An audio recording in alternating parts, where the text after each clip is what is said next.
Majid, a hearing-impaired young gentleman, decided to visit the bank to open a personal bank account. Majid entered the waiting room and took a number from Donna, a customer service assistant.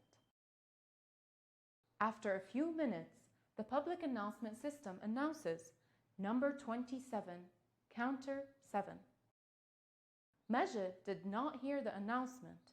He looked around to see if there was a LED announcement board, yet it wasn't working.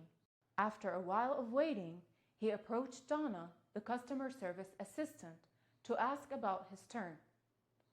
The customer service assistant noticed that Majid wears a hearing aid. If you were the customer service assistant, what would you do? I would lead him to the customer service office. I would give him a number and tell him when his turn is up. Majid was satisfied with the customer service assistant's approach. Majid was unsatisfied and communicated with the customer service assistant and expressed that it was unfair to have to wait again. Then she led him to the customer service office. When Majid reached the customer service office, the customer service assistant informed the customer service officer that Majid has a hearing impairment. Majid explained to the customer service officer that he wants to open a personal bank account. If you were the customer service officer, how would you interact? I would directly start explaining the account opening procedure. I would ask Majid, how do you prefer to communicate? Writing, texting, or by articulating? As I started explaining, Majid found difficulties understanding the technical words I used and led to his confusion. I did not fully understand Majid's response. After Majid's response, I started explaining about the account opening procedures by articulating and asked Majid the needed personal data. I tried my best to understand Majid's answers. If you were the customer service officer and did not understand what Majid said, what would you do?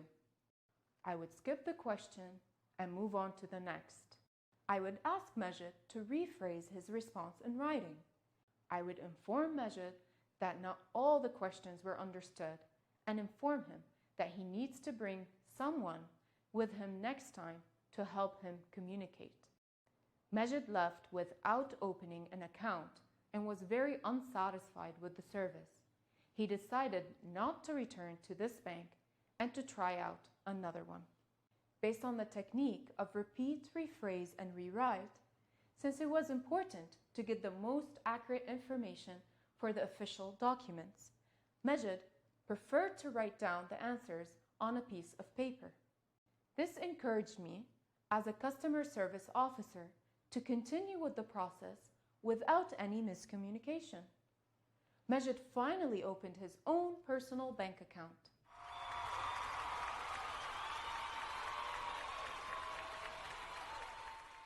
The customer service officer felt proud of the previous training he had at Pro-Abled Academy. Majid became a loyal customer of the bank.